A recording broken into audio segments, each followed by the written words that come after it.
Everybody agreed. I thought it, you thought it, Jeff thought it. The Reds' biggest needs were outfield and pitching. So, of course, what do? They go sign an infielder.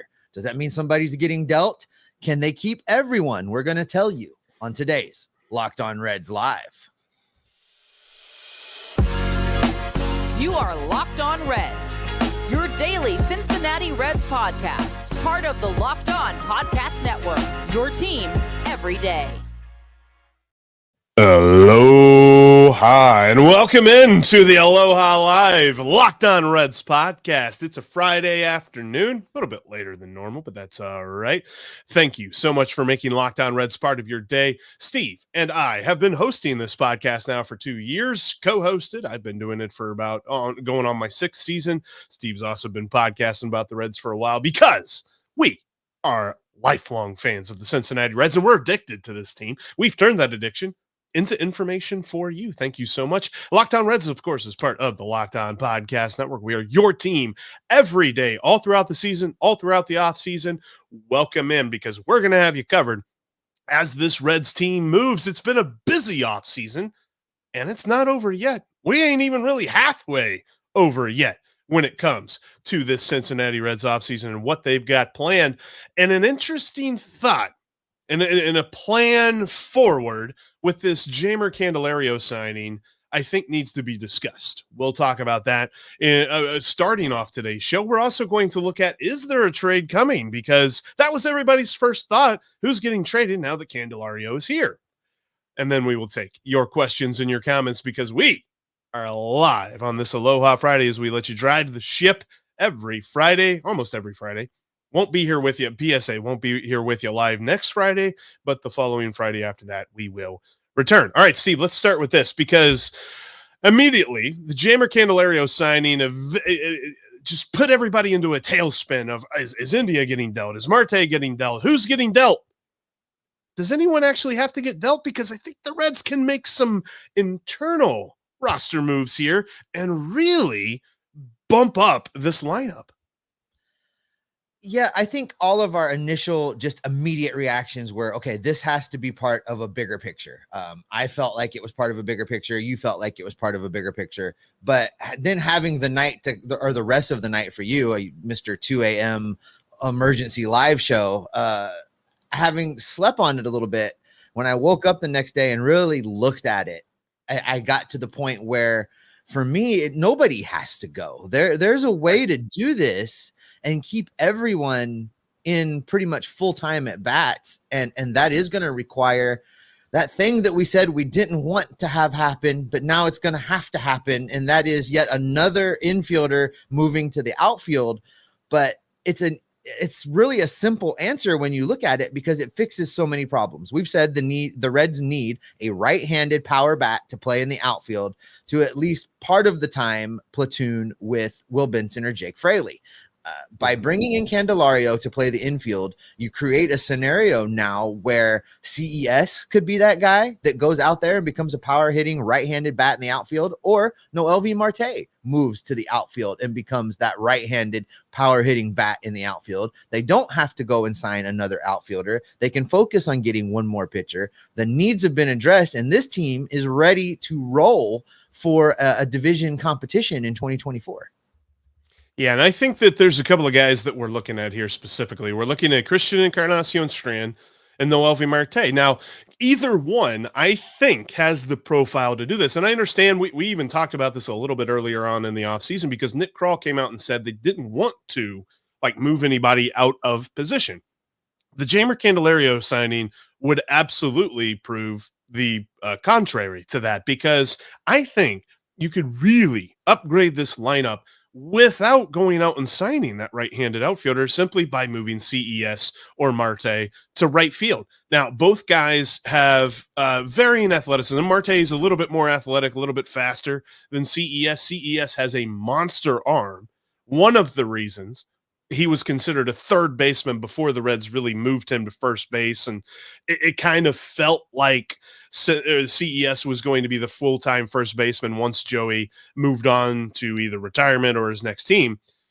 But with this movement, at least this season, with Jeimer Candelario in tow, you can put him at first base and you can put CES in the outfield, especially against left-handed pitching. And you turn this lineup where the left-handed lineup was a little bit of a question mark. You almost turn it into a strength. And I feel like that move was Nick Kroll playing chess when all of us thought he was going to move this one way. He moved a totally different way and turned this roster into something that has been more flexible than we've ever seen it.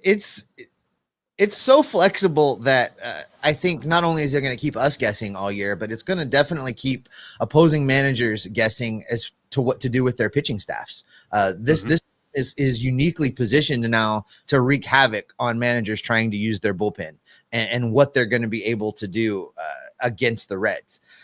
With the signing of Candelario, you look at a potential lineup and how you get everybody in, and especially against left-handed pitchers now.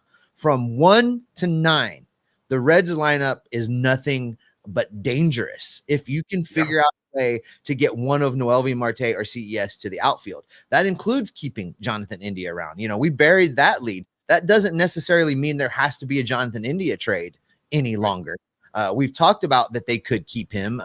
The talk coming from Nick Kroll sounds like he's at least now. I mean, the phone could ring right now and Nick Kroll's mind could be changed, but it sounds like for now they want to keep India around. And if they do that, there's still enough at bats to go around. It does mean, and they have said, Spencer Steer is now a left fielder. He's not the utility guy. He's not going to be in and out of the infield, outfield. That's going to be somebody else that has to fill in and be the utility guy. He's going to be the everyday left fielder. And I think I'm okay with that because I've said a couple times already that I'm pretty sure he's been working on his outfield defense this entire offseason. He already knew he was going to spend a lot of time out there. So the defensive metrics that everybody is clutching their pearls over from last year are not going to hold true in 2024 for Spencer Steer.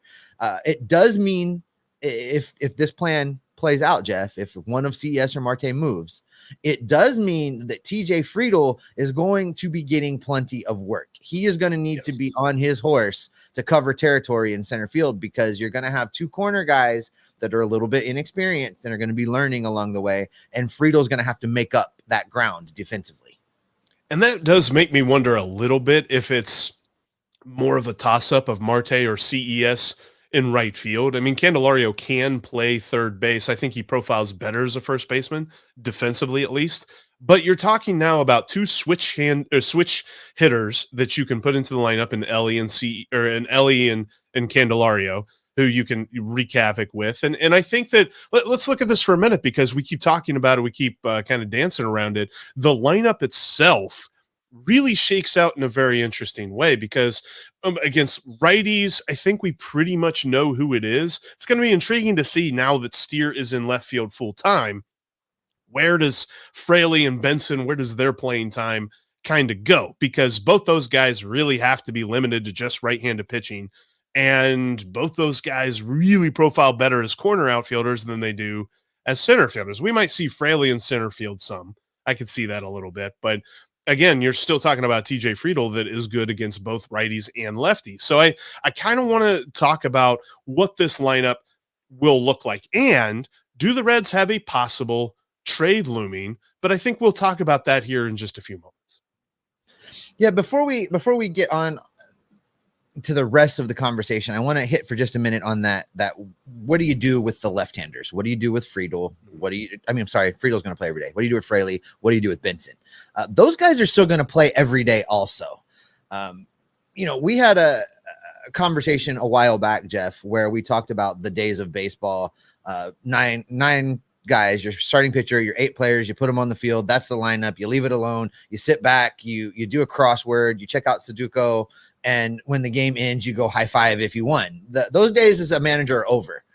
Lots of in-game moves, lots of playing the analytics, lots of doing.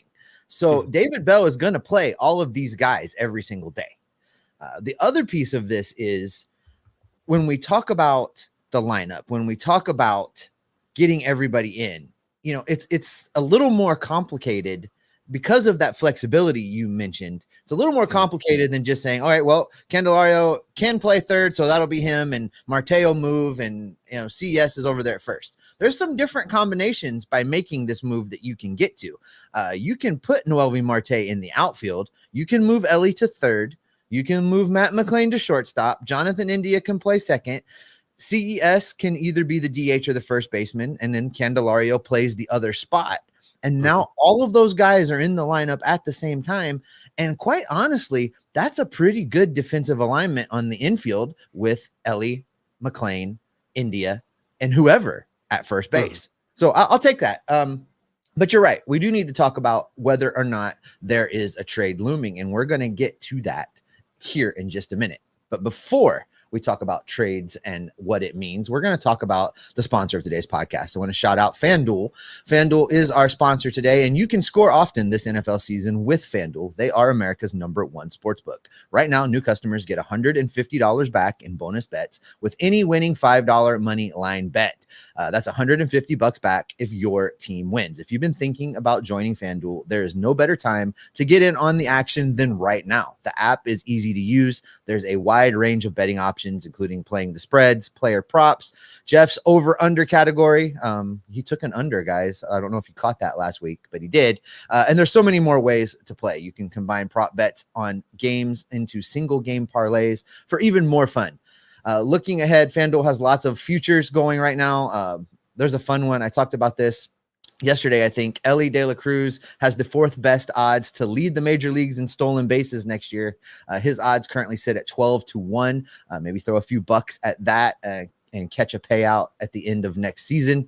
Those odds are going to shrink. So head over to FanDuel.com/lockedon right now and start turning your sports knowledge into cash. FanDuel is an official partner of the National Football League and the official sportsbook of Locked On. Hey, don't forget, Locked On has launched the first ever national sports 24/7 streaming channel on YouTube. Locked On Sports Today is here for you 24/7, covering the top sports stories of the day with local experts from the Locked On Network, plus all of our national shows covering every league. Go to Locked On Sports Today on YouTube and subscribe to the first ever national sports 24/7 streaming channel. All right, let's look at this. Is there a trade looming? Because we both thought there was. But then we both thought there might not be. And I'm still more in the there might not be. The more and more I look at this, the more and more I look at how just getting one player to change positions could make this lineup so formidable. That actually really has Big Red Machine vibes. If you really want to think about it, you move one guy to create a lineup that is just nasty. And, I'm not saying they're the Big Red Machine, but I'm saying that's what it took to make the Big Red Machine the Big Red Machine. Sometimes you have to think outside the box. I was going to say, I'm envisioning a couple of people going through their keyboards right now and typing up mean messages to us in response to us comparing anything to the Big Red Machine. But no, when it comes to what the Reds really set up with this signing, I don't think necessarily that the trade is as foregone conclusion as I thought it would be before the Candelario signing. I was expecting that we would see Bieber or Glasnow or one of those guys that the Reds have been linked to, because I really believe that, Nick Krall has been working the angles, trying to find the best deal to improve this pitching staff. But now with this signing of Candelario and the way that the lineup can kind of move around and as dangerous as you make it 1 through 9, I think it is very much a possibility that they don't have another big move in, and maybe they make like a smaller signing. Maybe they add another bullpen arm or something like that. But with the versatility, and we've talked about this before with Nick Martinez, that really adds a lot to your rotation. As nice as it would be, and as much as I would be pumped up about a Dylan Cease trade, you could conceivably keep a guy like Rhett Lauder and Chase Petty in your system and continue that ability to just churn talent. And then maybe toward the trade deadline, if the Reds pitching staff isn't taking that step forward that we hope they can be, then you reevaluate. Then you see if you can make that big trade, because you still have all of these assets that you can move and you can kind of play around with. Nick Krall's economics right now with this organization are just so far and above what they have been in years past. The ability that he has now with the talent on the major league roster to move it around. And you know what? If it doesn't work out, there's prospect capital with which to trade with. And you know what? There's still going to be payroll flexibility to work with. I think that Nick Krall has really set himself up beautifully. And Steve, I kind of want to get your thoughts on this, because when we're talking about a looming trade and the possibility of it not happening, the reasons for that are what the lineup can look like. We talked about the defensive lineup and things like that, but like, think about this, the 1 through 9 that you could go. And this is in no particular order because there's still some things that you need to figure out. But let's say, all right, you got TJ Friedel in center and he's leading off. You got Matt McLain at second base and he's batting second. And this is against the lefties to start. Against the righties to start. I'm getting all discombobulated there thinking about this, but I'm just too excited. But you got Matt McLain playing second base and batting second. You have, let's say, Ellie batting third and playing shortstop. You have CES batting fourth, and let's say he's playing first base. Batting fifth, you'll have Jeimer Candelario playing DH, and then batting sixth, you'll have Spencer Steer in left field. Batting seventh, you'll have Noelvi Marte playing third base. Batting eighth, you'll have, and against righties again, Will Benson batting and playing in right field. And batting ninth, you'll have Tyler Stevenson, a catcher. The fact that we're talking about this lineup 1 through 9 against right-handed pitching, you don't have to include India right off the bat. You don't have to include Jake Fraley right off the bat. Just underscores the depth of this roster, and it gets even better when you talk about him against left-handed pitching. And that's a pretty optimal lineup for this team based on who's on it right now. For me, that still leaves you, like you say, a Jake Fraley that you didn't even put in the lineup, that it could be a big bopper off the bench. And I think that him and Benson will be interchangeable at some points of the season. It covers you if there's an injury in the outfield. If anybody gets an injury on the infield, there's lots of combinations to move to. I like keeping everybody that they've got right now. It does not only keep you with the flexibility, but keeps you with the injury insurance. The other piece of this, back to the whole, do they have to move somebody? Go get a starting pitcher. We've had these talks, and I know you were still kind of in on the Bieber deal, and you can still do that with the spare parts that haven't reached the major leagues yet. There's enough down there that, like, you and I talked about this, what we would be willing to trade from the minors for Dylan Cease or for Shane Bieber. I'm still able to say I would support that. I'm all in on them still getting a starting pitcher, but I don't know that it necessarily has to involve anybody on the major league roster, especially if you're looking at a team like the White Sox that's going to be rebuilding for a couple years. They don't necessarily have to have a guy come back in the deal as the headliner that can start today, that can play the majors today. They have a little flexibility to wait a year. So there's still a deal to be had there. And I've really started to move to the point where we have to wrap our heads around there's no untouchable prospect. There's no untouchable trade piece within the Reds farm system, because that component is the only thing that really continues to drive Nick Krall's plan. It's the only thing that keeps it still working. I mean, it's worked great thus far, but to keep it working, you're going to have to start turning those parts for where you fell short. And I think they can still go get that start. I think we can have it all. That's what I'm saying. We can have our cake and eat it too. Yeah. I think, I definitely think Nick Krall can absolutely do this. And, talking about the Bieber trade, it won't be as costly as the Dylan Cease trade would be. And Shane Bieber would still up the profile of this pitching staff to the point that you get excited and you really think that this team could be the favorites in the division. And I get it. The Cubs still haven't moved yet, and I'm sure that they're going to make moves. But with the moves that they have to make, the Reds have already – Nick Krall is like that friend of yours that actually goes out and does the Christmas shopping a little bit early. Like, I still don't know what that's like. I've done it a little bit. Like, there's a couple people that I've already bought Christmas gifts for. No, you but haven't. For a few, not for you. I usually wait until December 26th to buy yours. But when it comes to Christmas shopping, or off-season shopping here, Nick Kroll is ahead of the game. And I think that that's something to be celebrated. And, looking at the various moves that he has made, he's just made this roster so much better already, to the point that we aren't even to Christmas yet. And we can conceivably say one more move makes this team a division favorite in a division that has lots of question marks in it. The Cardinals, sure, they got pitching, but they got pitching just to get back to 500.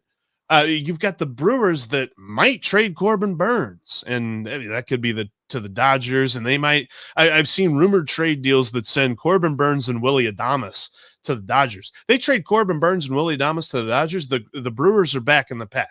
And then you've got the Cubs, what they might do. For a moment, they were favored to get Shohei Ohtani. Not going to be a thing now. I think he's going to Toronto. Hasn't made that decision just yet, as we continue to all refresh our Twitter feeds to see exactly where he's going to end up. And spoiler alert, it's not going to be in Cincinnati. Nick Kroll said the other day that they've made no contact with Shohei Ohtani. I don't think they were ever really in on him. I don't think that surprises anybody. But that being to say this, the Cubs are going to need to pivot in some way, because they lost Bellinger, they lost Stroman. Neither one of those guys are still on their roster. The Reds make one more move and they're division title favorites already. I think you could make the argument right now that they kind of are there. Yeah, and I've said it, you've said it. We got laughed at when we talked about 2024 being their ability to win a division. We said that in the midst of the 100-loss season. And so I'm going to just gloat in that for a hot second, because we were right. And this team is a legitimate division championship team. I think they're there now. I think they're there now without going and getting that starting pitcher. I think they can win this division without going and getting that pitcher. Now, the playoffs are a different story. I think they need one more horse to really be considered a legitimate World Series contender. But I think they can win this division right now. So for me, if I feel and see it that way, and I know there are a lot of people that feel and see it that way, I think Nick Kroll sees it that way. And I think he's still puppet mastering behind the scenes on bringing in one of these starting pitchers. But I don't think that it any longer has to involve Jonathan India. And I do think that's where this started. All that talk last season about trading India, I don't think he was seriously trying to trade India last season, but I think he was doing the groundwork. He was getting the PR hits out of the way to be able to kind of make that move and get everybody used to the idea and accepting of the idea. Now, everybody's not come along, because I see you guys over here in the comment section earlier, don't trade Jonathan India. And that's kind of been the mantra on every episode, don't trade Jonathan India. But I think he's been laying that groundwork so that if the right deal presents itself, he could. But I no longer think that has to happen to get the starting pitcher back that they need. I think they can do it with the minor league parts now. No, I agree with that. And I think that that's what makes this so exciting, is that as much as we looked at and we said, okay, you do this, you do that, I feel like Nick Kroll listened. And he went out and did some stuff, because what has it been in years past in the offseason? It's just like, boy, if you do this, you do that, you could really see this team getting better. And they don't do any of that. And then they make a move or they claim somebody off waivers or something like that. Now they get it. And when the front office is moving like they are, they understand how close they are to this being super duper awesome. And that is exciting. You know what else is exciting? Your questions and comments. I know you got a lot of them. I'm seeing the numbers in there. Thank you, everybody, for joining us on this Aloha Live Friday edition of the Locked On Reds podcast. Always have a lot of fun bringing these live shows to you. We've been trying to do the live reactions whenever the Reds have been making moves. But now let's see what you've got to say about everything that's going on with the Reds. That is coming up right after this.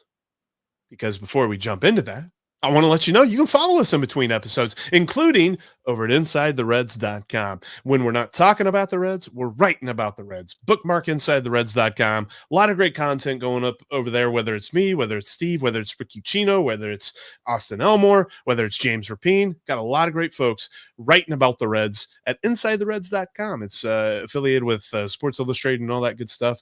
Bookmark it right now. Plus, you can follow us on Twitter at S. Offenbaker with 2 Fs, at Jeff Carr with 3 Fs, and at Locked On Reds. There's no Fs in that, though. So no worries about hitting that key on your keyboard. All right, let's jump into it because the Reds have been so much fun. I told this to Steve, and just a little bit of behind the scenes that we were texting about the Candelario deal the other day, and I said, you know what? God bless Nick Krall, because there's so much to talk about with Jeimer Candelario. That might have been one of the best moves for those of us that love to talk about this team that he could have made. And there's so much to say, and I'm sure you guys have got a lot of thoughts about it. So the comment section's off the hook. It was blowing up before we even went live. So I don't know how far back I'm going to be able to get because you guys are still just spinning my wheel over here with these comments. We're going to start with Branch just because it's right in front of my face. And we're going to go with this. It's like Barrero doesn't exist anymore. Can't figure out what he is right now at all. You and me both, Branch. We were talking about this the other day, Jeff. We knew he was going to kind of be Mr. 26th man and be a spot fill in outfield infielder, kind of the Nick Senzel role a little bit that Nick held last year. But I think that's even that's new Washington National Nick Senzel. That's right. That's Mr. National. It's kind of been taken away. I really don't know what he is other than a spare part at this point. And I really hope that David Bell doesn't David Bell this thing up and try and find ways to shoehorn him in there like he did Kevin Newman. Because Barrero doesn't deserve that kind of treatment. I think where we sit right now with what we're looking at, Jose Barrero is going to get very, very limited playing time. We talked about this possibly being his last chance to show that he belongs on a major league roster. I don't think that he's going to get that chance. What's going to happen with Jose Barrero is I think he languishes on the bench. He gets in if there's an injury. He gets in blowout games. He gets in occasionally to help rest a guy that maybe just needs a break, but he's not going to get regular playing time. We're not going to see him very often. And then when we get to the end of next season, he's going to get the same treatment that Nick Senzel got, and he's going to be non-tendered. Well, let's do a fun exercise here. Let's count to 13. Because on the active roster, you're going to have 13 position players. You've got Tyler Stevenson, you got Luke Maile, you got CES, Noelvi Marte, Ellie De La Cruz, Matt McClain, Jonathan India, Jeimer Candelario. That's just your infield. That's 8. Which means your outfield, Spencer Steer, which we're now counting him as an outfielder, TJ Friedel, Jake Fraley, and Will Benson. Like 12. So we got one more. So is it Stuart Fairchild? Is it Jose Barrero? Is it somebody else that they add?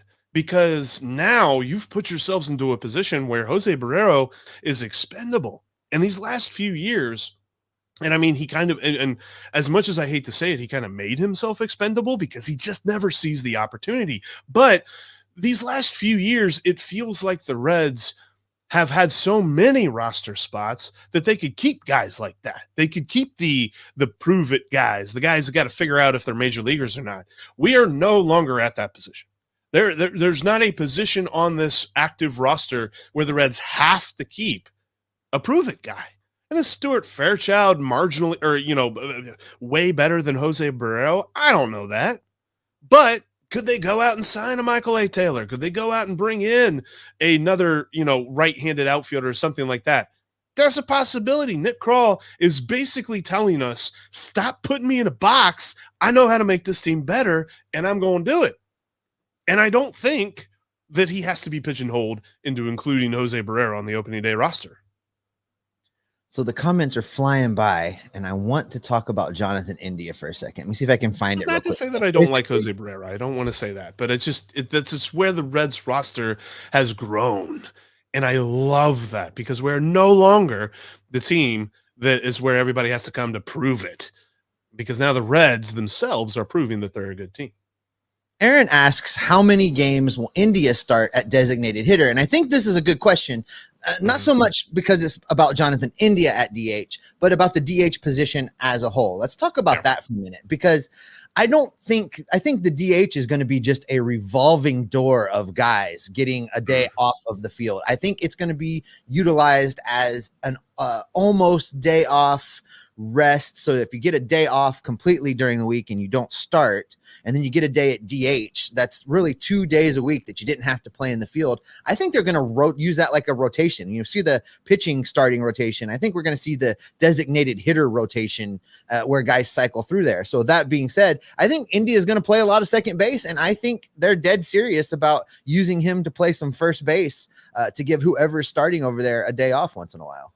I 100% agree. I think that the DH position, almost for any National League team, like I'm trying to think of a National League team that has to set aside their DH spot for a like I think of what the Tigers were doing with Miguel Cabrera. Like Miguel Cabrera, I think played like 12 games at first base, and the rest of the year was at DH last year for the Tigers.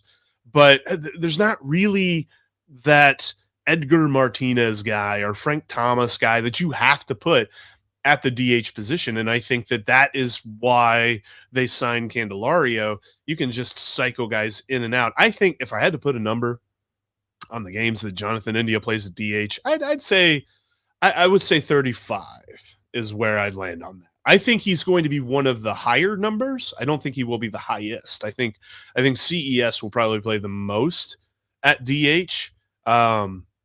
But I don't know that it's going to be that much higher than 35. I mean, you're talking about 162 games plus the playoffs because they're going to make it.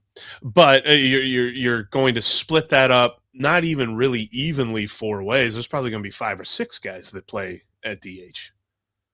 No, I think that's fair. And I think you're right. That's probably the sweet spot. You'll see a lot of guys having played DH about 30 times and with a few a little bit more, a few a little bit less. Joshua, I see this comment. I'm putting it up here just to say this. Get Ellie in the outfield is what Joshua says. We're going to speak to that, but we're going to do that next week. We're not going to get into the Ellie to the outfield talk today, but that's coming for you in one of next week's episodes. So make sure you have subscribed. And that is going to be a good point to end it for the audio feed. So, Jeff, let's wrap up for the audio, and then we're going to keep right on rolling on the YouTube feed here, live, answering questions and comments. Absolutely. Thank you so much, those of you listening to today's episode. We got a bonus episode coming for you a little bit later on of all the Q&A stuff from our folks here on YouTube. So for those of you on the audio platforms, thanks so much for tuning in. Make sure you check out the next episode because it will be Locked On Reds every single day. All right. Grant asks, what is the 2024 team's vibe? Last year was hustle, next man up, underdog grit. Is it going to be the same narrative, or are they staking their claim to National League Central throne out of the gate? I think they're staking their claim right out of the gate. I think this team, listen, this group of players has always had some swagger, and they were rookies, and I think they tempered that a little bit. They still showed their swagger, but they didn't lean into we're going to be the champs. They were the scrappy underdogs trying to fight for a playoff spot last year. I think everybody expects them to be better than that in 2024, and I think that this group of players will lean into that. They're going to lean into, hey, we're the team to beat. We're not the scrappy underdogs. You need to come beat us. I think that's going to be the mindset. I think that well, let's ask this question to you and to those folks in the comment section. How many times you get to be the scrappy underdog? There's a correct answer. It was one time. You don't get to be the scrappy underdog multiple years in a row. And I know that they didn't win the division, so you don't get to call yourself the hunted if you didn't get to win the division. But everyone knows what's coming when they face the Reds this year. They know that they're going to be facing talent. They know that they're going to be facing some guys that can hit the ball out of the ballpark, that can steal bases if you don't pay attention to them. They know that they're going to be facing some really good pitching that, sure, it hasn't proved itself just yet, but the talent is there to scare the opposing lineup. And I really feel like every single game, they have a shot to win. Pick a team. Pick a team in the major leagues right now and tell me that the Reds can't beat that team. And you're going to say the Braves. And I'm going to tell you, they lost every single one of those games by 1 run, and they could very easily have won every single one of those games by 1 run. I ain't worried about any team in the major leagues right now with the Reds playing against them. I like this. Yeah, I love America. I like this from Grant. This team is due for a breakout. 30 years since the last World Series appearance. Dud teams for years. The stars are aligning. 2024 Cincinnati Reds will be a cosmic event. I like that. Listen, we've been recording some stuff for you folks for next week, and I got super energized a couple times. I was ready to like jump up and down on my desk and pound the table. So Jeff will tell you I am right there with you, Grant. I am super pumped up. And a quick plug for that as well. Next week we've got a couple of episodes with Lance McAllister from 700 WLW joining us and talking about the offseason, looking forward to next year and what we can expect with some guys. And we also get into a conversation about the Reds Hall of Fame and one guy who's obviously going to make it this year, one guy who should have made it years ago. A lot of great stuff coming for you next week. And a quick little peek behind the curtain. We've already recorded that because both Steve and I will be in some kind of tropical thing. Although Steve just decided to go to a different tropical like he's going from one tropical thing to another. I'm going on a boat. I can't get enough of it. Oh my god. I'm going on a boat. I am not going to be. Oh my goodness. Here we go. This Steve and Jeff, what's your favorite piece of Reds merchandise that you own? Or I guess Reds gear, Reds stuff. Jeff, you go first. Boy, that's a tough one. I'm a sucker. And okay, I'm going to say this because it's the first thing that pops in my mind. I'm sure it's not my favorite, but it's the first thing that popped into my mind. I'm a sucker for this style of hat. This is my favorite kind of Reds hat. The red bill with the black head area. There's probably a name for that. I don't know. But this is my favorite kind of hat. I think probably if I really think about it, I was very grateful to receive this gift from a friend of mine's dad. The Marty and Joe picture there behind me. It's like autographed by him and stuff. It's actually a painting of them or drawing or something. And I was super blessed to get that as a gift. So I think that's probably, if pressed, that's what I would say. But as far as things that I get to, wear or take with me or something like that, then it's got to be the black and red hat. I love that hat. All right. So for me, I this one is a no doubter for me. I'm going to go big screen here. The baseballs for the YouTube folks back here behind me. For the audio folks, I have a pyramid of autographed baseballs. That pyramid is the starting lineup for game 1 of the 1975 World Series, with the addition of a ball signed by Marty Brennaman, who called the game, and a ball signed by Sparky Anderson. The cool story is that the Sparky Anderson ball I bought after he had passed away. I bought that from a memorabilia place, and all of the description about the ball said was ball signed by Sparky Anderson. It was personalized, but it didn't say or show a picture of what the personalization on it was. For people that are collectors, they know sometimes that decreases value. I didn't care. I didn't want it for the value of the ball. I wanted to complete that set. So I ordered the Sparky Anderson ball from the dealer. It comes in the mail. I open it up, see Sparky's signature. I turn it to see the personalization, and the personalization is to Steve. So the first guy that got that ball was also named Steve. So it's personalized to me. That's my favorite bit of Reds gear back there. There's 2 Steves in the world. Oh my god! I know, right? That was a fun question. Thanks for asking it. I really appreciate that. Let's talk a little bit about this Candelario thing. People are a little bit bent about the contract and the value, and why. Jared says, why spend $45 million on Candelario? Shouldn't they have saved that to pay for contract extensions or another starting pitcher? The fact of the matter is they can still do those things. The payroll started off this offseason at $33 million. I wrote about this over at Inside the Reds, Jeff. You could take that $33 million where they started, add $50 million to it in new spending for just the 2024 season, and they're still $20 million under league average payroll. There's a lot of room for them to do these things and still look. I hear you guys. They can still do all these things and look at the camera and cry poor. They can still say they're below league average in payroll. They can still talk about being small market. They can still talk about how they don't have as much money as the other guys, and they can still spend $50 million and be there. It's a very unique situation right now with everybody making league minimum. Signing Candelario, it may feel like it was, I don't know, what's the thing? An impulse buy. It may feel like it was an impulse buy for Nick Krall. Like he just had some money burning a hole in his pocket and he spent it foolishly. But I think this is not a bad signing. This, now that I've been able to process it and we've been talking about it, creates enough flexibility that this lineup is going to be a nightmare for every single opposing pitcher that takes the mound against the Reds. And I want to add to that because somebody pointed this out and I didn't realize it. And we still have this graphic because when it comes to certain graphics that I make and things like that, I'm a little bit of a hoarder. But I have this on hand that we can show. This is the graphic for our YouTube folks, the Reds under team control. And I want to look at all these different numbers here. And let's look.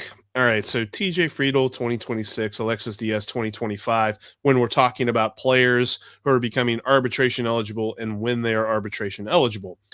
I want you to look at something here because the majority, the guys that we're looking at who could possibly sign a contract extension of the young guys who are playing, they all have something in common.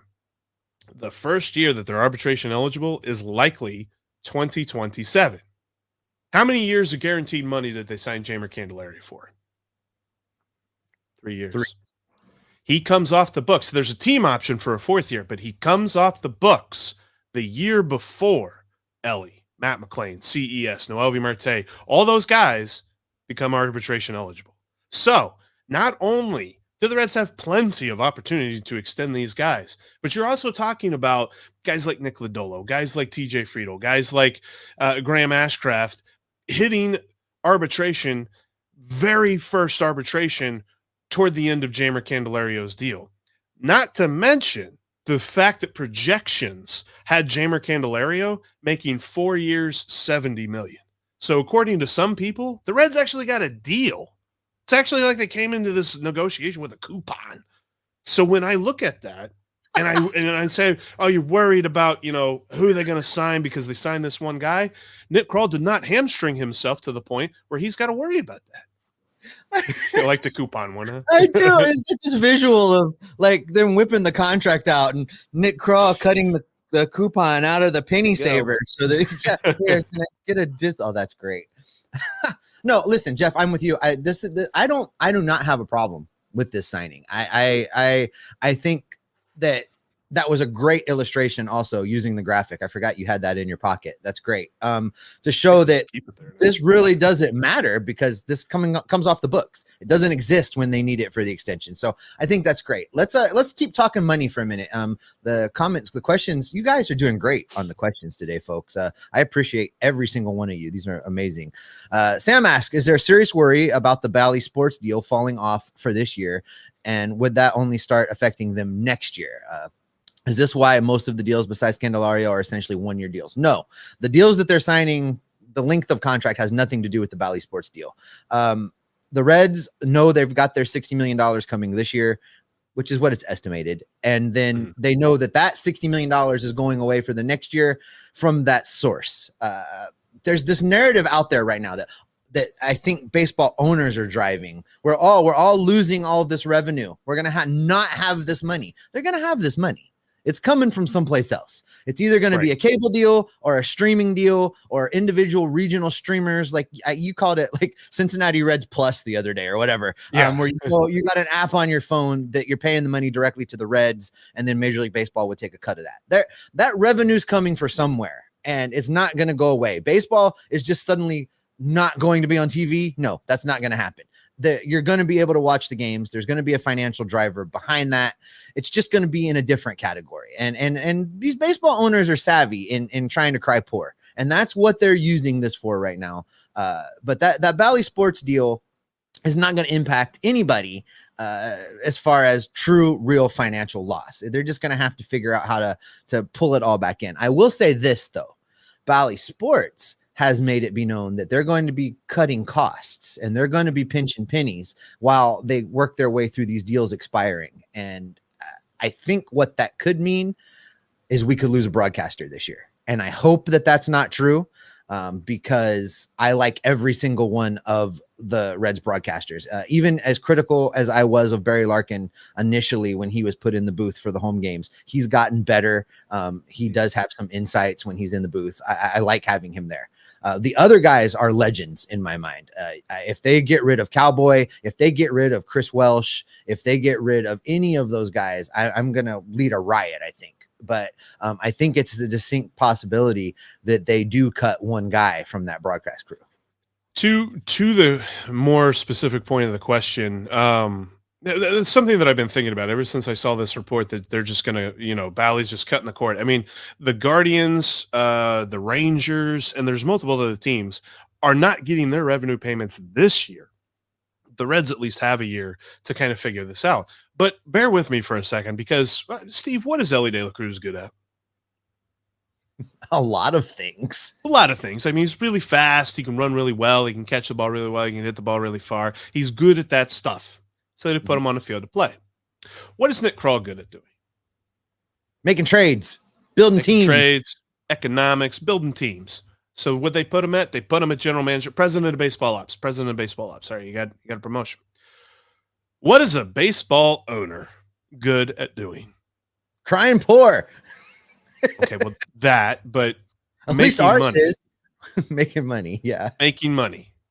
I mean, let's call it what it is. A sports owner got to the point of owning a sports team because they were good at making money. These guys are not going to sit on their hands all year and just be like, oh boy, we're not going to get any money now. How about that? We're losing our local TV revenue. They're going to figure this out. And that's one thing I'm not worried about because everybody's kind of like equating this to somehow the game of baseball is sick, or at least Major League Baseball is sick and they're hurting. And this might be like a negative thing.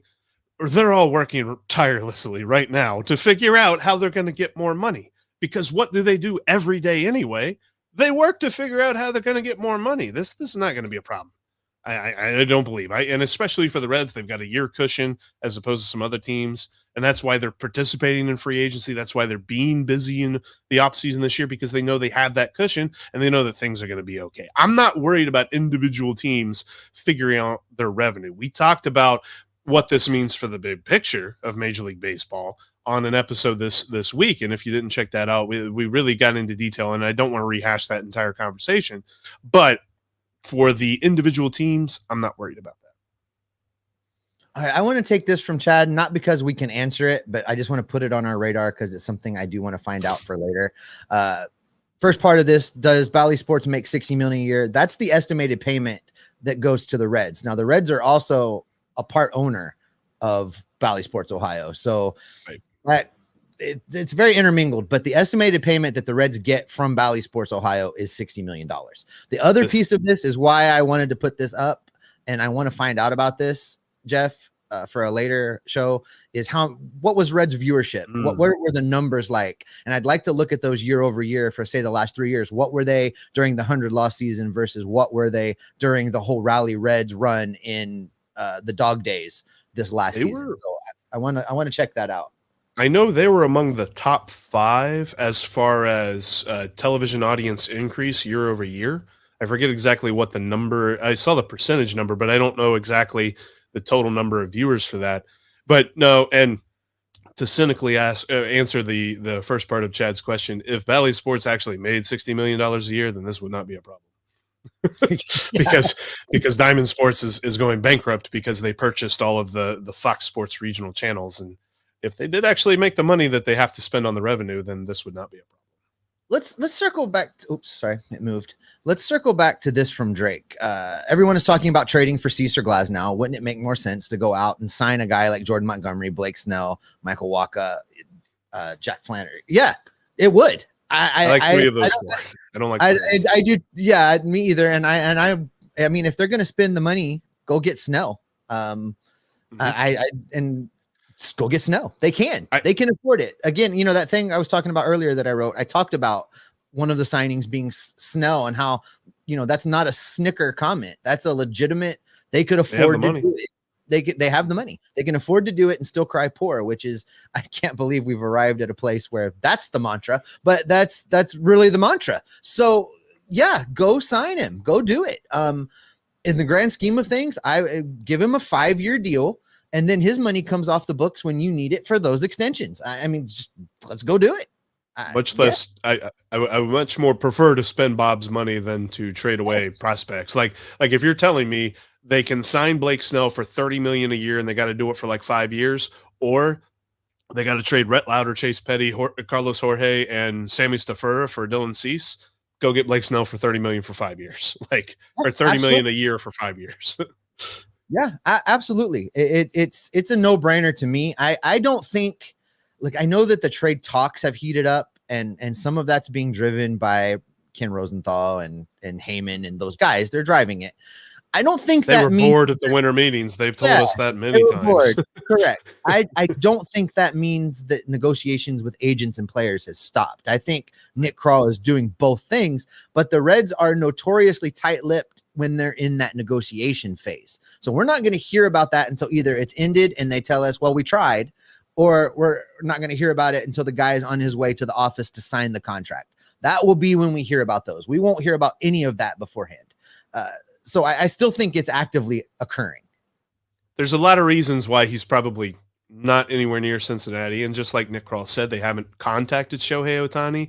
But the way that the Reds front office operates would have been exactly in line with what Shohei Ohtani has wanted his entire free agency. Because there were reports of, if there's any leaks, then that's actually going to negatively affect your candidacy and things like that. And it's just like, yeah, the Reds don't do that. So had they been in on the Shohei free agency, then that would have helped. But I think he's going to Toronto.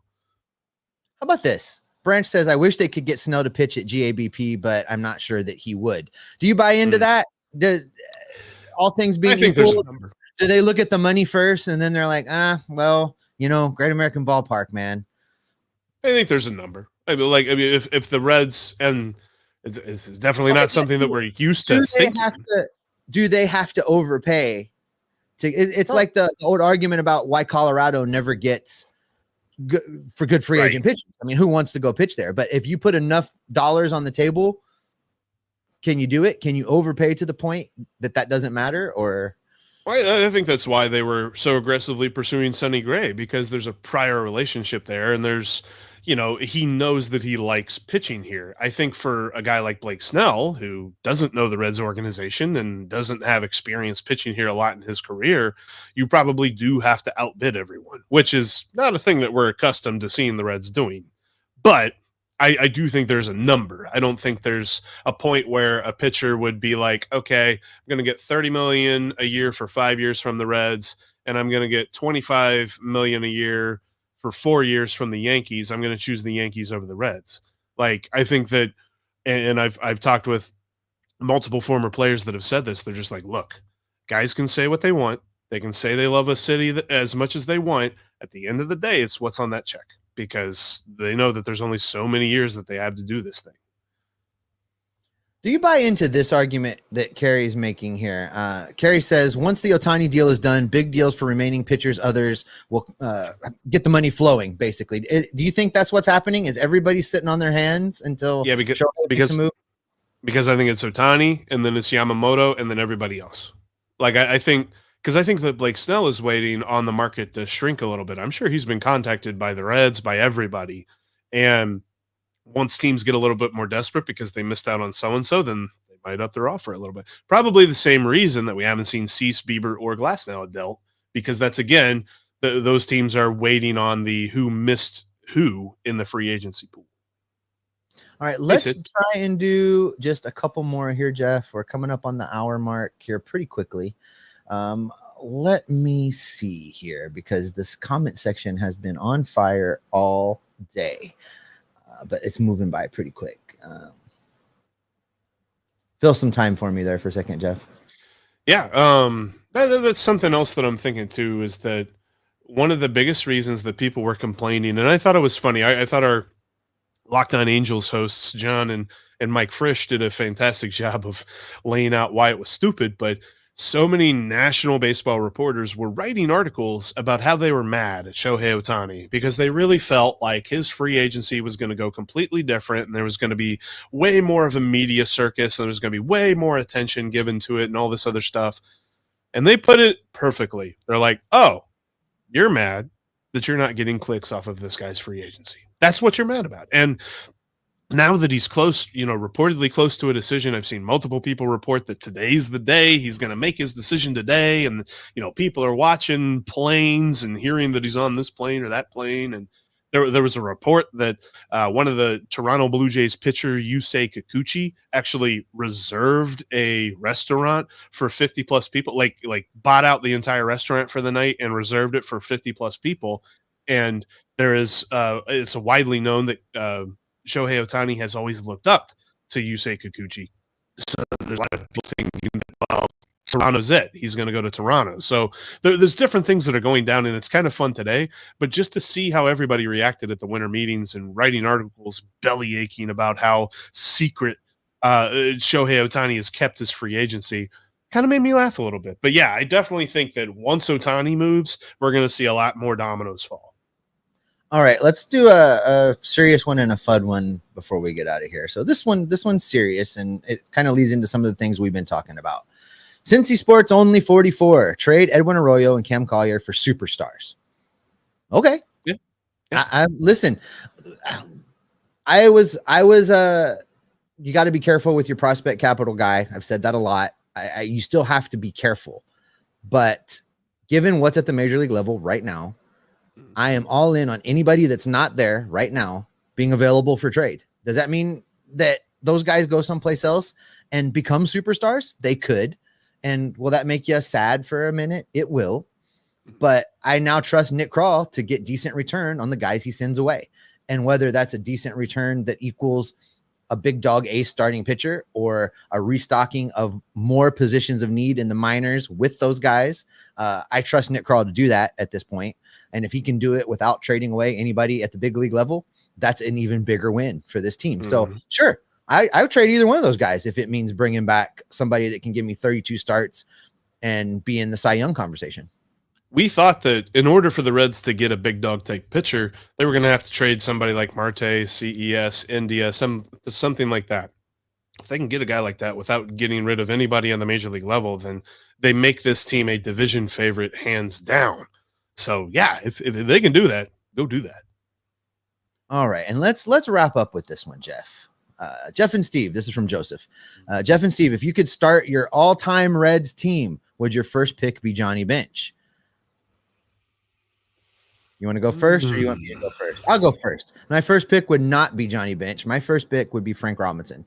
If I'm building a team from scratch with all-time Reds players in their prime, I'm starting with Frank Robinson. Yeah, and I think if I'm picking second, then I would pick Johnny Bench. But if I'm picking first, I'm picking Frank Robinson as well because he's the most talented Red. And it always sucks that any discussion about Frank Robinson always ends up with the worst trade in the history of Major League Baseball. But ultimately, that dude has so much talent. And when you saw the numbers that he put up as a Red, even before he went to Baltimore, it was just like, dude, this guy has a real shot to be one of the best Reds ever. And they just cut his Reds tenure short for just the stupidest of reasons. See, and that's the thing. Like, as much as we trust Nick Krall to make the right moves, there's been plenty of general managers in the history of the Cincinnati Reds that have made the wrong moves. That's why it's so important that we trust Nick Krall to make the right move, because we don't see. I mean, he made the Tyler Mahle trade, which is as close to the converse of the Frank Robinson trade as you could probably get, because I don't think any front office in Major League Baseball these days is that dumb to make that trade now. No, and as much as we, or at least Reds fans of a certain age, hear the name Pappas and are like, ugh, Milt. I think names out. Never named a kid Milt in my life. I think fans up in Minnesota may react that way to hearing Mahle. What I mean? Like, or Mahle. Yeah. So poor guy. All right, I mean, and he's out there, but he's not going to be pitching until at least July, probably August. So I think that is where we're going to go ahead and wrap it up. Jeff, bring us home. Yeah, thanks everybody so much. This has been a great show. We always love doing the Aloha Live Friday shows, and you guys have made another great Friday as we just look at this off season. The Reds have been a lot of fun so far, and we still have plenty of time before we even think about the truck leaving for Goodyear or pitchers and catchers reporting or anything like that. So Nick Krall's still got some time to make some moves, and we're going to be with you every step of the way and doing as many of these live Aloha Fridays as we can throughout the off season. So thanks for joining us, and we'll see you on the next one. Next one, again, I mentioned earlier in the show, it's not going to be next Friday, but it will be the Friday after that. we will try to have us live, which I think is the 22nd. If I'm looking at my calendar correctly, I believe it'll be Friday the 22nd around this time, either 2 p.m. or 3 p.m. in the afternoon. Depends a little bit on my co-host's schedule over there. But we will be with you every step of the way because we are Locked On Reds every single day. I tried to trade you to the Pirates, but Ethan vetoed it. That's okay. They put fries on sandwiches.